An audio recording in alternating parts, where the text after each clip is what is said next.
하나님 아버지 감사합니다. 오늘 이 저녁에 저희를 또 다 같이 성전에 모이게 하시고 또 우리가 또 찬양과 또 마음으로 주님께 나아갑니다.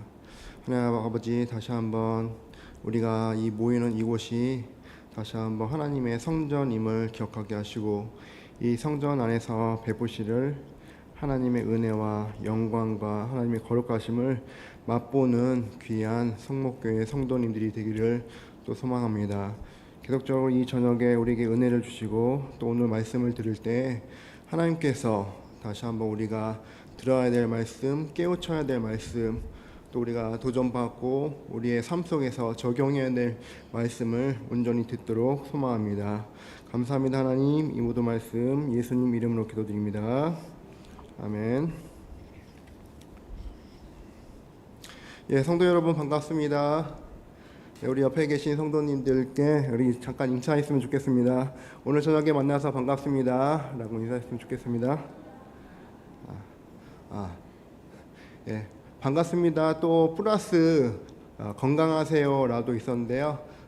제가 이거는 좀 여러분들 바라보면서 좀 올 한해 좀 마지막까지 끝까지 건강하시기를, 하나님 안에서 계속적으로 건강하시기를 제가 또 소망해 봅니다.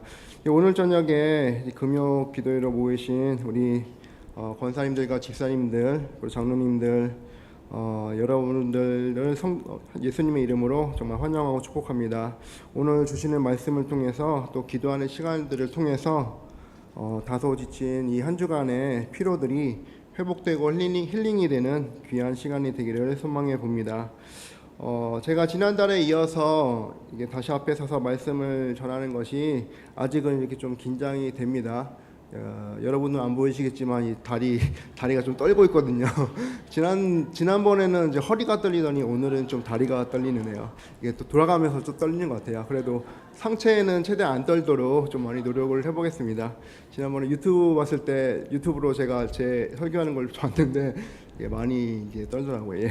예. 제가 이제 약간 실수가 있어도 너그러운 마음으로 오늘 설교를 좀 이렇게 집중해서 들어주셨으면 합니다. 먼저 오늘 본문인 시편 121편을 같이 찾아보겠습니다.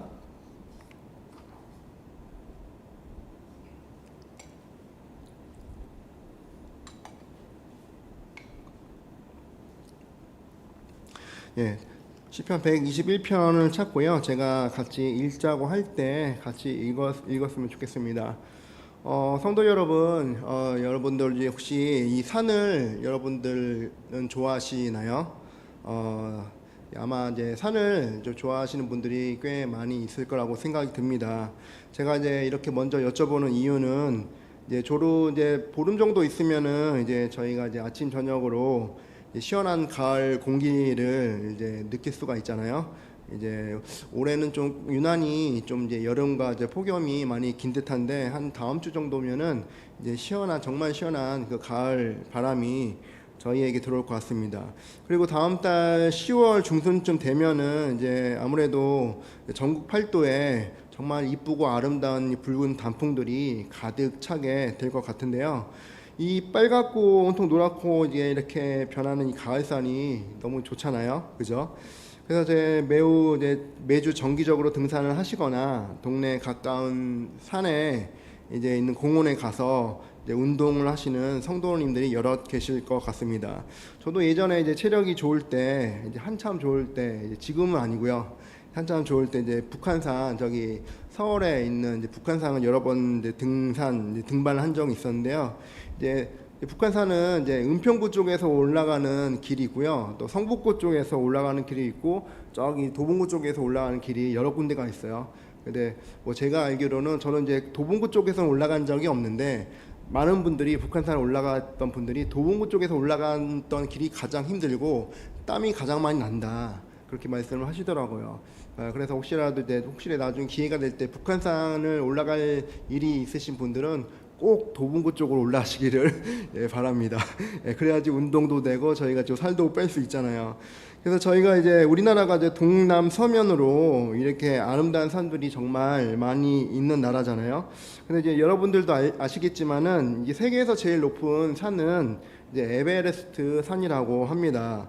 이 에베레스트라는 산 이름이 1852년에 식민지 인도에 주둔하고 있었던 영국군 이제 측량부대 소속이었던 조지 에베레스트가 이제 최초로 이 산을 발견을 했다고 해요. 그래서 이 조지 에베레스트의 이름을 따서 이 산이 이제 에베레스트 산이라는 이름으로 불리게 된 거죠. 그리고 그 이후에 이 산을 최초로 등정한 사람이 이제 뉴질랜드 출신의 에드먼드 힐러리 경이라고 합니다. 제가 뭐 찾아보다가 인터넷에서 검색하면서 뭐 여러 가지를 많이 찾아봤는데요. 1953년에 이제 5월 29일 11시 30분에 이제 영국 에베레스트 원정대 일원으로 에베레스트 정상 꼭대기에 올라갔고요. 가장 먼저 에베레스트를 정복한 인류 최초의 사람이 되었다고 합니다. 그래서 저희가 뭐 오늘 이제 본문인 시편 121편을 보고자 하는데, 오늘 121편은 유심히 보면은 이 산이라는 단어가 굉장히 이슈 단어이고 핵심 단어입니다. 그래서 다시 한번 오늘 본문 시편 121편을 다 같이 읽어 보겠습니다. 제가 읽겠습니다. 내가 산을 향하여 눈을 들리라. 나의 도움이 어디서 올까? 나의 도움은 천지를 지으신 여호와에게서로다. 여호와께서 너를 실족하지 아니하게 하시며 너를 지키시는 이가 졸지 아니하시로다. 이스라엘을 지키시는 이가 졸지도 아니하시고 주무시지도 아니하시리로다. 여호와는 너를 지키시는 이시라. 여호와께서 내 오른쪽에서 내 그늘이 되시나니 낮의 해가 너를 상하게 하지 아니하며 밤의 달도 너를 해치지 아니하리로다. 여호와께서 너를 지켜 모든 환난을 면하게 하시며 또 내 영혼을 지키시리로다. 여호와께서 너의 출입을 지금부터 영원까지 지키시리로다. 아멘. 오늘 이제 같이 읽은 이 본문 121편의 주요 배경이자 공간은 바로 산입니다. 그래서 오늘은 산에 관련한 어떤 이 시편의 메시지와 통상 우리가 세상에서 말하는 산은 어떤 산이고, 또 우리가 우리 마음속에서 기대하고 있는 어떤 이미지, 상을 갖고 있는 그 산은 무엇인지 다시 한번 오늘 시편 121편 말씀을 통해서 살펴보고자 하는데요. 성도 여러분, 이 성경에서 나오는 이 대표적인 산들이 있습니다. 대표적인 산들이 있는데요. 이 성경에서 나오는 산들, 우리가 탁 하면 생각나는 산들이 뭐가 있을까요? 저는 가장 먼저 생각난 게 이제 하나님께서 아브라함의 아들 이삭을 번제물로 바치라고 했던 그리고 그렇게 아브라함과 이삭이 함께 올라갔던 모리아 산이 가장 먼저 기억이 났고요. 그리고 두 번째로 이스라엘의 지도자 모세가 여호와께 십계명을 받아 내려온 시내산이 또 생각이 났습니다. 그리고 우리가 또 보면은 헬몬산, 어떤 헐몬산, 헤르몬산이라고 하는 이 산도 있는데요. 이 헐몬산은 이스라엘과 팔레스타인 지역에서 가장 높은 봉우리, 2814m라고 합니다.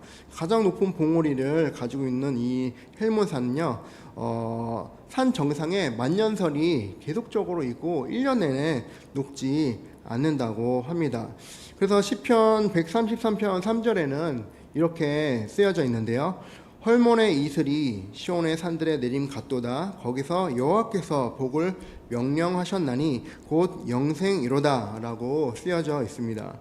그리고 이제 보면은 신약에서 보면은 예수님이 모세와 엘리야 선지자를 실제 대면했었던 그 변화산이 있었죠. 그리고 마지막으로 예수님이 십자가에 달려 죽으신 갈보리 산이 있었습니다.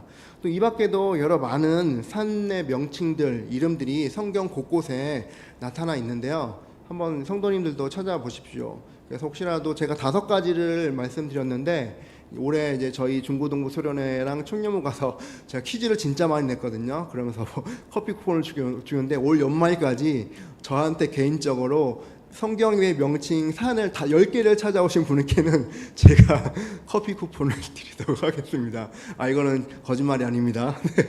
네. 그래서 이제 오늘 산을 이 배경으로 하고 있는 이 시편 121편인데요. 이 121편의 주요 주제인 이 산은 역사적으로 그렇고 지금 시대에 우리에게 많은 시적인 의미를 주고 있습니다. 우리가 우리나라에서도 이 산을 주제로 해서 어떤 많은 노래들, 가요들, 그리고 시들이 창작되어 있었고요. 또 다른 나라들에서도 이 산을 주제로 많은 노래들과 시들이 창작되어 왔습니다. 그래서 시편 121편은 작자가 이것을 쓴 작가는 이제 미상입니다. 알 수 없습니다. 작자 미상이라고 이제 되어 있는데요. 이 시편 121편의 제목은 성전에 올라가는 순례자의 노래라고 쓰여져 있습니다. 아마 여러분들이 보시는 성경 121 그 시편에 보시면은 시편 120편 그 상단의 제목에도 그렇게 쓰여져 있을 거예요.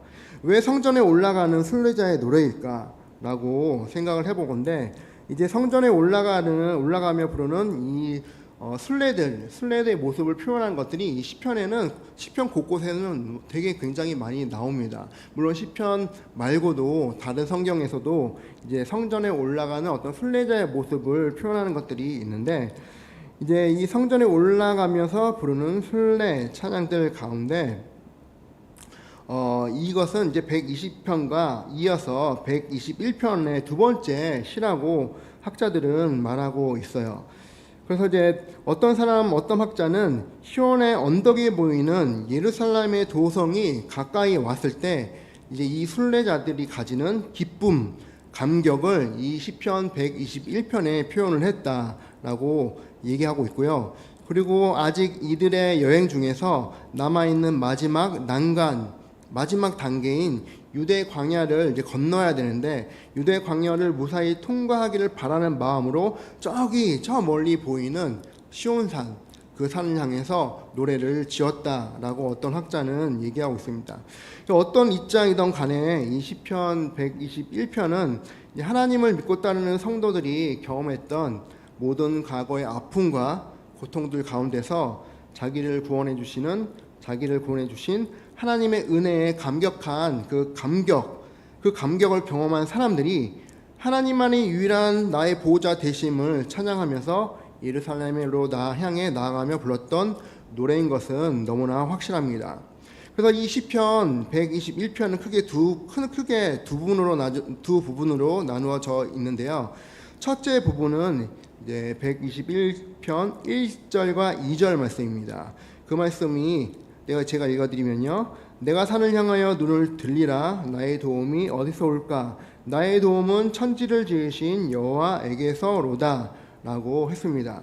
그래서 이 시편을 지은 이 순례자는 하나님께 온전히 도움을 구하면서 하나님을 의뢰하는 자기 신앙 고백을 고스란히 이 시편 121편에 기술을 한 거죠. 그리고 나머지 부분인 이제 시편 121편 3절부터 8절 말씀까지는 이제 주체가 나가 아니라 너라는 인칭 대명사를 쓰면서 나에서 너로 전환이 되면서 그렇게 표현되고 있습니다.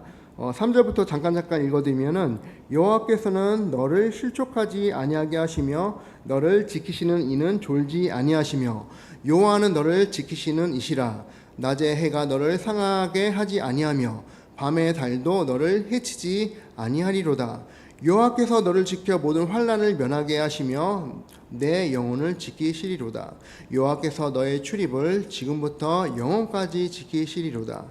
이렇듯 여호와 하나님께서 믿는 성도들을 해와 달로부터 지켜주시고, 그리고 또 그분의 보호와 확신에 대한 이 묘사가 여호와라는 이 주체로서 계속적으로 연습되고 선포되고 있는 것이 시편 121편 이 두 번째 단락에서 묘사되고 있습니다.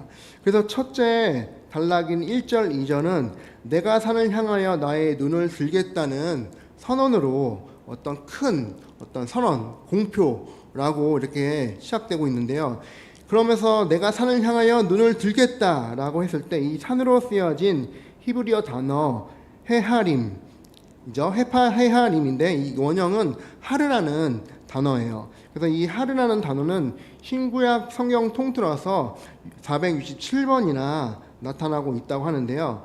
그래서 이제 시편 121편의 이 산이라는 의미는 이 시를 쓴 저자가 정확하게 누군지 모르기 때문에 정확하게 어떤 의미에서 정확하게 어떤 목적을 가지고 썼겠냐라고 100% 완전하게 알 수는 없지만은 시편 120편과 또 121편 이후에 나오는 122편과 3편을 보면은 문맥에 따른 또 문맥이 연결되는 그런 분위기와 흐름을 알 수가 있습니다. 계속적으로 산을 강조를 합니다. 여기서는 121편과 122편에서도 계속적으로 산을 강조하면서 이 산은 하나님이 임재해 계시는 바로 시온산이다 라고 지금 현대 신학자들은 그렇게 해석하고 있습니다. 그래서 이 산은 바로 하나님이 계시는, 하나님이 계셔서 실제 임재하시는 바로 성전, 그런 하나님의 상징적인 처소라고 묘사하고 있고요. 그래서 이제 시인은 시편 120편 1절부터 8절까지 이 안에 나타난 그 하나님의 산, 이 시온산을 바라보면서 성전을 계속해서 바라보고 있었던 거죠. 그래서 이 시인이 바라보는 이 시편 121편을 통해서 시인이 바라보자 했던 것은 처음에는 시온산이었지만은 그 이후에는 성전, 그리고 그 이후에는 그 성전 안에 계시는 여호와 하나님, 이런 순서로 이 시편 121편을 시각적인 관점으로 끌고 가고 있습니다. 그래서 1절에 내가 산을 향하여 눈을 들리라, 내가 어디를 향해 눈을 들리라 라고 하는 이라고 이렇게 번역된 히브리어 에사 에나이는요, 곧 하늘을 쳐다보다 라는 뜻이라고 합니다. 이제 중요한 것은 내가 어디를 보겠다, 눈을 들어서 어디를 보겠다라는 이 표현은 단순히 어떤 신체적인 움직임만을 표현하는 것이 아니고요. 시편에서 눈으로 본다, 눈을 들어 보겠다라는 의미는 아주 중요한 영적인 의미를 내포하고 있습니다. 대표적으로 이것을 잘 설명하기 위해서 창세기 13장 1절부터 13절을 보면은 다 읽을 수는 없지만은 이 창세기 13장 1절부터 13절 내용이 이제 아브라함과 그의 조카 롯이 같이 여행을 다니면서 이제 하란을 떠나서 가나안에 왔을 정착하여 살 때 이제 아브라함의 소유 그리고 롯이 가진 소유들, 이 가축들이 너무나 계속 번성하고 계속 갑절로 계속 배가가 됩니다. 그러면서 이제 완전히 포화 상태가 돼요. 그래서 이 같은 지역에서 이제 아브라함이 가졌던 목축들, 그리고 가축들, 그리고 롯이 가졌던 가축들이 한 지역에서 물을 먹이고 또 풀을 먹이고 할 수 없는 그런 상태가 되어버립니다. 그래서 아브라함은 조카 롯에게 먼저 제안을 합니다. 너는 나를 떠나가라. 내가 좌하면 나는 우하고 내가 우하면 나는 좌하리라 라고 13장 9절에서 아브라함이 말을 하고 있는데요. 이제는 각자 도생의 길로 가자라는 것이지요. 그래서 이제 조카 롯에게 먼저 선택권을 주게 됩니다. 그래서 창세기 13장 10절에서 롯은 이렇게 했는데요. 이에 롯이 눈을 들어 요단 지역을 바라본즉 소알까지 온 땅의 물이 넉넉하니 여호와께서 소돔과 고모라를 멸하시기 전이었으므로 여호와의 동산 같고 애굽 땅과 같았더라. 여기서 보듯이 이제 롯이 눈을 들어 요단 지역을 바라본즉이라고 표현하고 있는데, 이것 눈을 들어 바라본즉이라는 이 문장이 오늘 시편 121편 1절에 나오는 내가 눈을 들어 본다라는 말과 이제 동일한 말입니다. 그래서 여러분도 알다시피 이 롯은 자기가 자기 눈에 보아서 너무너무 좋았던 마치 여호와의 동산 같았고 애굽 땅과 같았던 그 소돔과 고모라 땅을 향해서 나아가고요. 아브라함은 그 반대 길로 나아갑니다. 그리고 그 이후에는 어떻게 됐습니까? 이 소돔과 고모라 땅은 하나님 내리시는 유황불로 완전히 불지옥이 되죠. 그리고 롯은 겨우겨우 자기 아내와 자기 딸들을 데리러 나오다가 그 아내는 끝까지 이 소돔과 고모라 땅에 대한 그 마음, 미련이 남아서 소금기둥이 되고 말죠. 그래서 이렇게 롯의 어떤 영적인 태도를 보면은 눈을 들어 보았다 이라는 이 말은 그 사람의 관심, 그 사람의 마음, 그 사람의 중심이 어디 있는가를 미리 짐작할 수 있다는 것입니다. 그러나 아브라함은 롯처럼 하지 않았고, 롯은 그렇게 봤지만은 아브라함은 보지를 않았어요. 아브라함은 보지 않았고 아브라함은 생각을 했죠. 그리고 생각하면서 기도를 했습니다. 하나님, 제가 어떻게 해야 될까요? 어떻게 제가 어느 쪽으로 나아갈까요? 했을 때 하나님께서는 아브라함을 헤브론 땅으로 인도하십니다. 그래서 시편 120편 1절 2절에서의 메시지는 이렇게 아브라함의 마음을 대변할 수 있었고요. 이제 121편의 저자 시인이 세상 땅을 바라고 소망하며 신뢰했던 그런 자세를 버리고 오직 산 위에 있는 하나님의 성전을 바라보자 라고 우리에게 도전을 주고 있습니다. 하나님은 그 산 위에, 그 산 중심에 계시면서 그 산 안에 있는 시온산에 임재하시면서 우리가 바라는 하나님, 그리고 우리가 소망하는 하나님을 준비하고 계시는 거죠. 너희가 나에게 달려와라. 너희가 나를 향해서 마치 아주 갈급한, 그리고 목이 마른 사람처럼 나에게 달려와서 내가 주는 물을 먹고 내가 주는 생선을 먹고 내가 너에게 주는 영원한 생명을 얻으라 라고 하는 것입니다. 그래서 시편의 이 기자는 오직 나의 도움은 천지를 지신 여호와에게서로다라고 2절에서 고백하고 있습니다. 어쩌면 이 고백이 이 시대를 사는 우리 자신의 고백일 수도 있다고 생각합니다. 지금 제가 어디를 바라봐야 됩니까? 라고 물어봤을 때 하나님께 지금 제가 어디를 봐야 됩니까? 나아가야 됩니까? 라고 물어봤을 때, 생각했을 때, 또는 정말로 그 어디를 바라보고 나아가야 할 시점에서 그 시점은 눈에 안 보이고 도대체가 앞이 캄캄해서 답도 안 나오고 해답도 안 나오고 누군가가 특별히 내가 혹하는 그런 답을 주지도 않고, 또 내가 생각할 때 계속적으로 머리를 굴리며 생각할 때 어떤 도저히 답과 해결점이 안 나올 때 우리는 어디를 바라봐야 됩니까? 라는 질문일 수 있습니다. 그것은 또 다르게 주님, 제가 어디를 바라보며 나의 희망, 나의 소망을 어디에 드릴 수 있겠습니까? 라는 질문과 동일합니다. 이렇게 우리의 깊은 고뇌에 찬 질문을 하나님께 올려드릴 때에 시편 121편 2절은 이렇게 말을 하는 거죠. 너의 도움은 오직 천지를 지으신 여호와에게서로다 라고 우리에게 권면하고 있습니다. 여러분, 나의 도움이 어디에서 오겠습니까? 나의 도움은 바로 하늘과 땅을 지으신 주님에게서만 오는 것입니다. 우리가 그것을 믿고 하루하루를 살고 있는 것이지요. 이렇게 시인은 이렇게 영적인 장소인, 영적인 공간인 그 시온산, 산을 바라보면서 하나님의 임재가 있는 그 시온산에서 하나님의 임재를 바라면서, 그리고 신앙의 눈을 들면서 나의 도움이 어디서 올 거라는 질문을 매년 매시마다 하게 됩니다.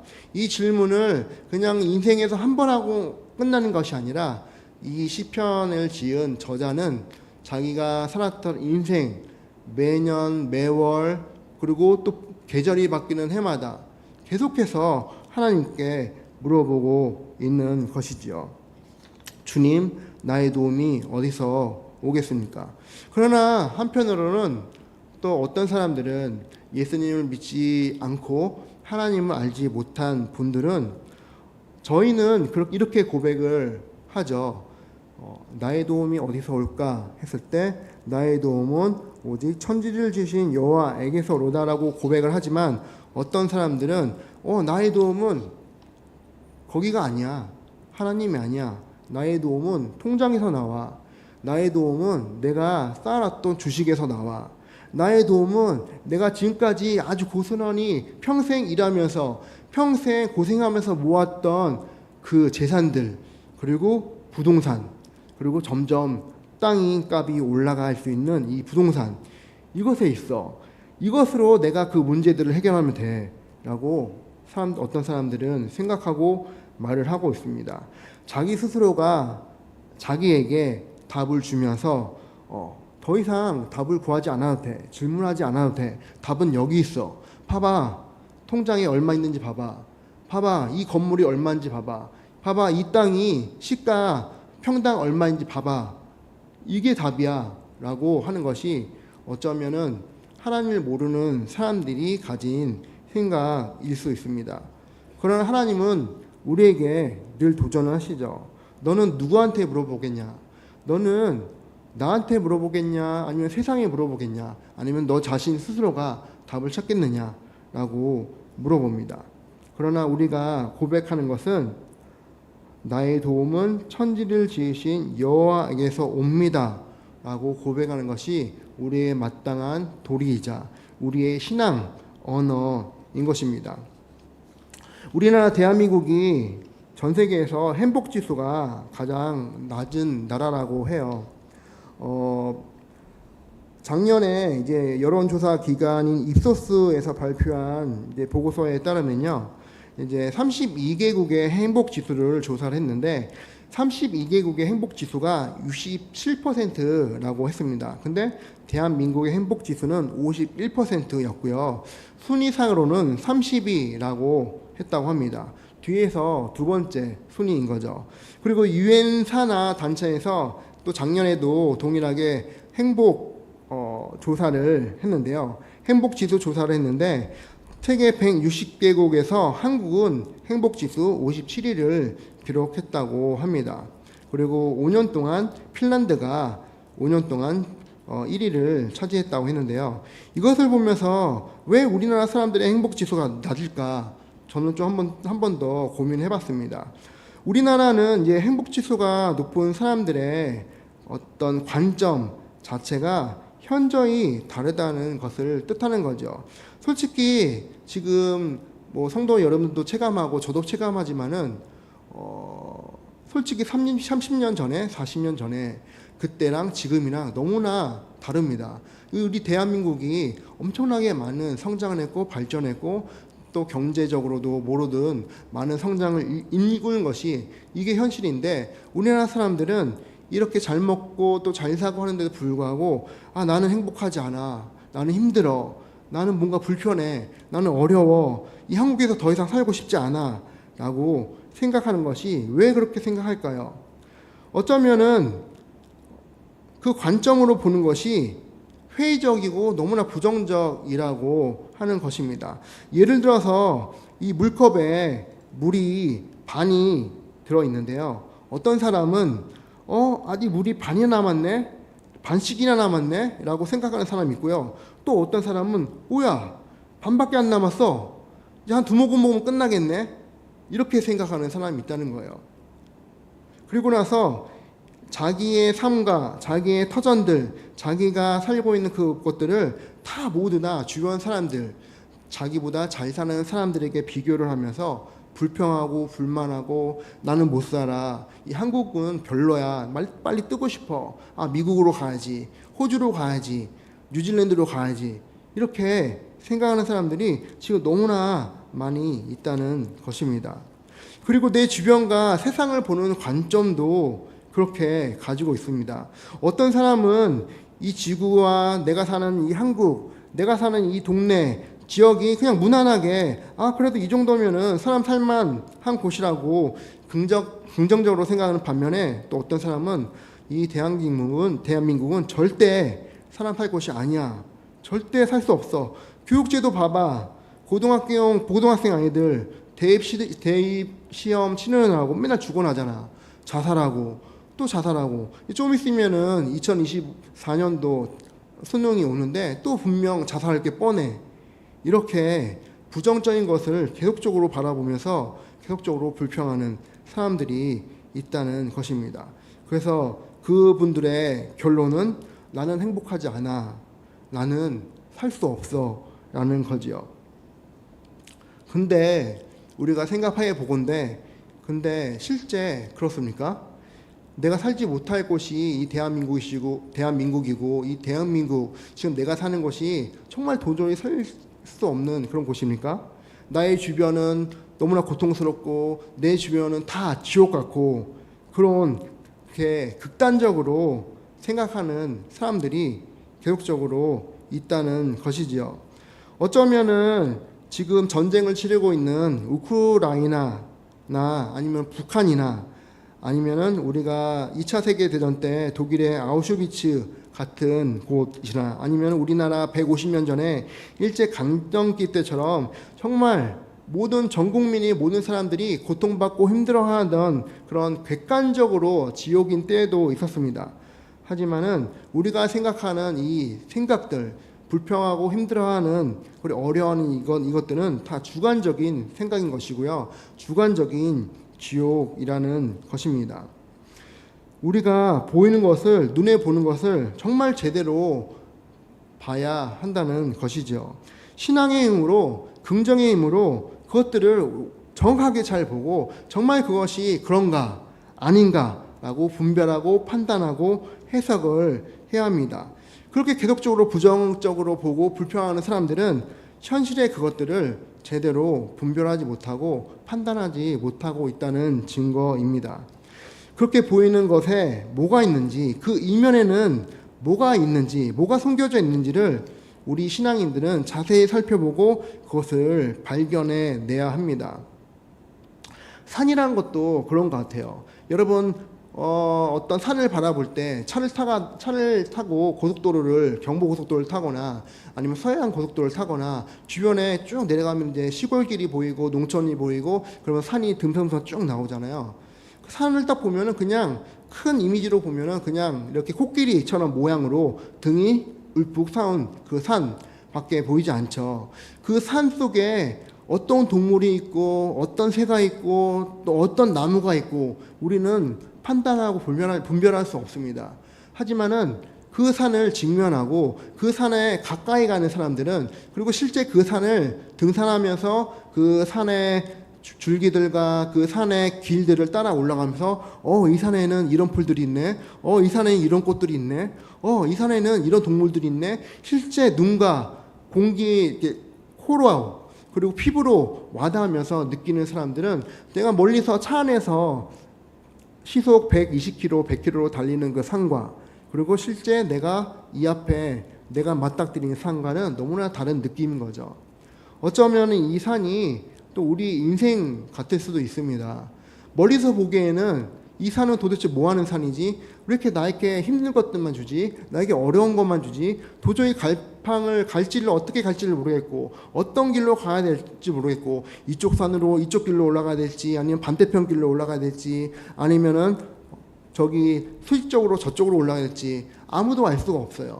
하지만은 하나님의 인도하심을 따라 기도하면서 나아가는 성도들은 어떤 길로 올라가서 어떻게 중간에서 가고 어떤 길에서 중간에 어떤 길에서 또 어떻게 커브를 틀지 좌측으로 갈지 우측으로 갈지 다 하나님의 지시와 하나님의 인도에 따라 그 산을 알아가게 됩니다. 그리고 그 산은 나의 인생이라고 한다면은 그 산의 7부 능선, 8부 능선 그리고 마지막 꼭대기에 올라갔을 때 그 인생이라는 산을 바라보는 우리 그리고 나 자신은 얼마나 큰 감동과 감격과 그리고 하나님 앞에서 그 감사가 있겠습니까? 여러분 산을 북한산을 올라가든 근처에 산을 올라가도 처음에는 힘들게 땀을 뻘뻘 흘리면서 숨을 헐떡거리면서 올라가지만 정상에서 그 산 아래를 바라보면서 그 정상의 공기를 맡아보면서 얼마나 신선한 공기를 그리고 얼마나 아름다운 풍경들을 바라보면서 그 산 밑에를 바라보면요. 그 산 밑으로 보이는 나의 인생들이 결코 힘들거나 아니면 나쁘거나 아니면 좋지 않거나 별로였거나 이건 별로야. 뭔가 마음에 안 들어. 정말 내가 이런 생각했던 거랑 너무나 달라. 나의 기대와 소망이랑 너무 달라. 라고 이렇게 생각하겠습니까? 절대 그렇지 않습니다. 나의 인생의 산에 올라가는 그 산은 너무나 아름답고 또 하나님께서 미리 예비해 주신 것들로 꽉 채워져 있는 그런 산이기 때문에 그 산 정상에 올라가 있는 나는 그 하나님이 꽉 채워주신 그런 축복으로 그리고 하나님이 미리 예비해 주신 것들로 인해서 그것들을 누리면서 너무나 큰 기쁨과 즐거움과 안식 가운데 그 산 정상에 있다는 것이겠죠. 또 어떤 사람들은 또 두 번째 산을 오를 수도 있습니다. 또 어떤 분들은 또 세 번째 산을 오를 수도 있고요. 그 이후에 있는 산들은 또 하나님께서 인도해 줄 테고 또 하나님의 인도하심을 받아서 기도하면서 나아가는, 순종하면서 나아갈 때 그 산의 매력들, 이 산은 정말 이런 매력이 있구나, 또 이 산은 이런 매력이 있구나, 또 이 산은 이런 매력이 있구나 라고 실제 자기가 경험하면서 체험하면서 그것을 경험한다는 것입니다.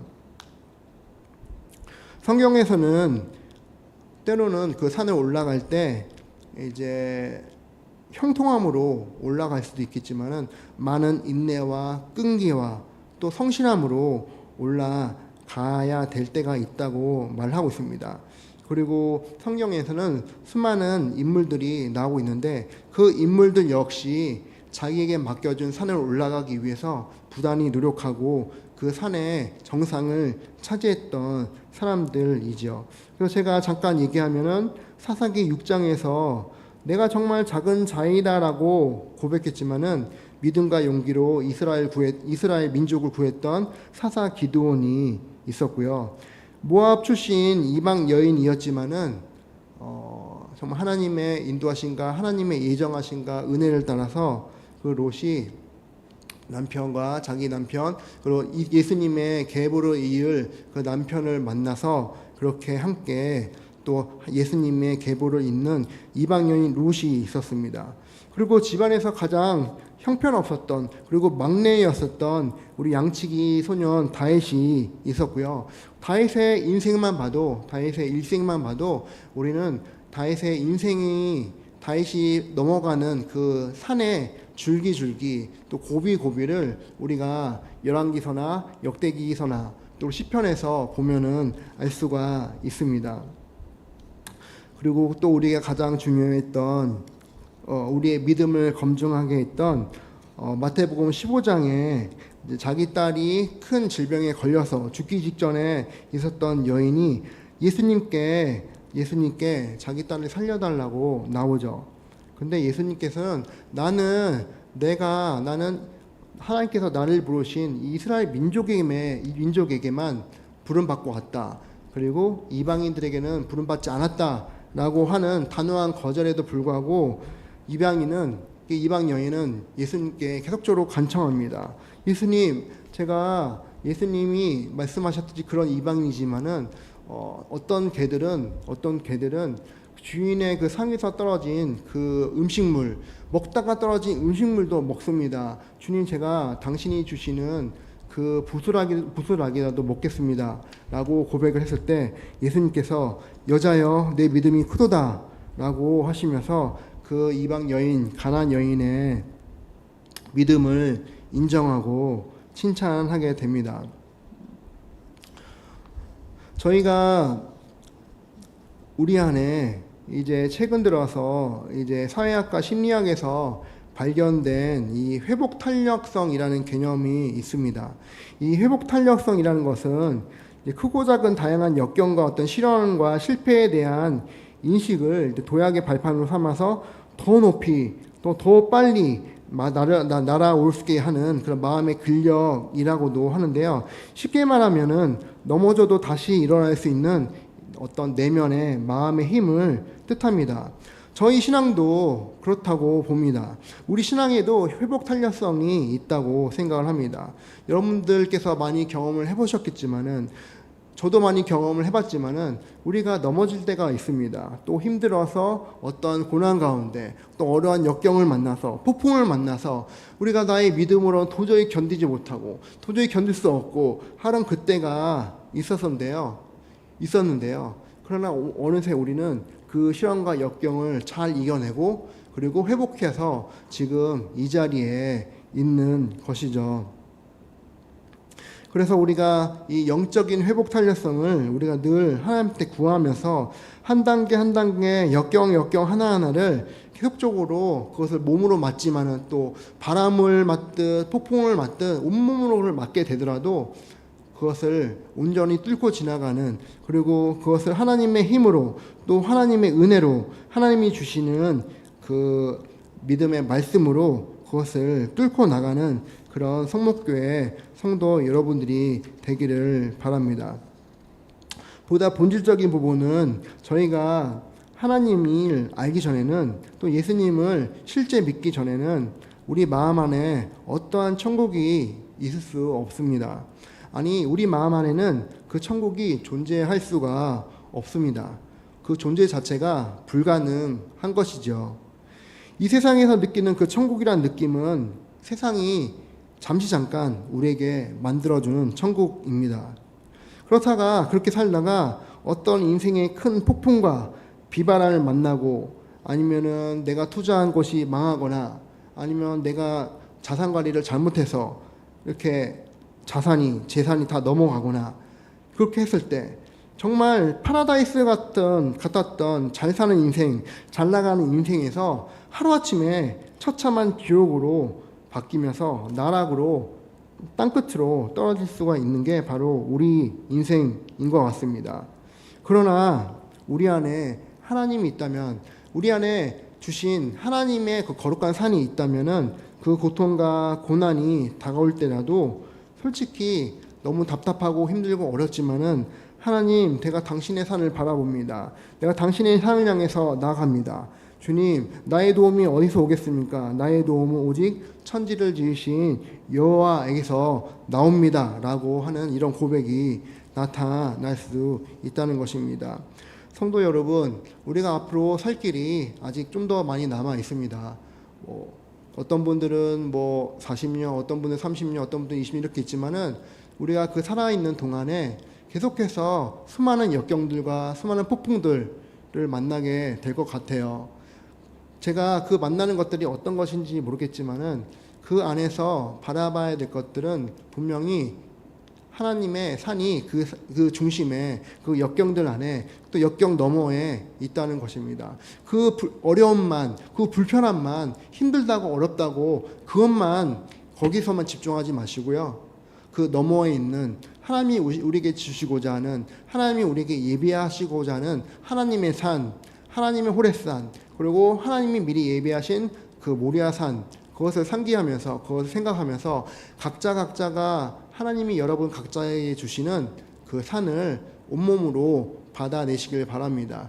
물론 그것이 때롭고 힘들지만은, 그 힘들고 어려울 때마다 우리 같이 옆에 계시는 성도님들의 손을 잡으면서 우리 같이 올라가자, 같이 이 산을 같이 함께 올라가자 라고 그렇게 고백하고 찬양하는 우리 귀한 성목교회 성도님들 되기를 바랍니다.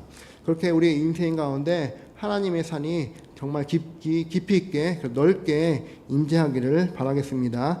기도하겠습니다.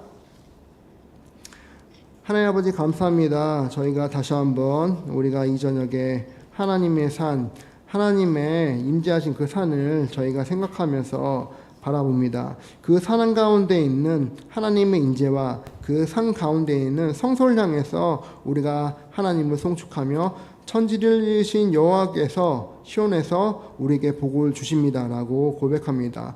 우리가 어떤 산을 만날지 모르겠지만은, 각각의 산에 있는 하나님의 계획하심과 또 하나님의 은혜를 계속적으로 기대하면서 소망하면서 오늘 하루하루를 최선을 다해서 사는 우리 귀한 성목교회 성도들이 되기를 바랍니다. 다시 한번 이 모든 말씀 예수님의 이름으로 기도합니다.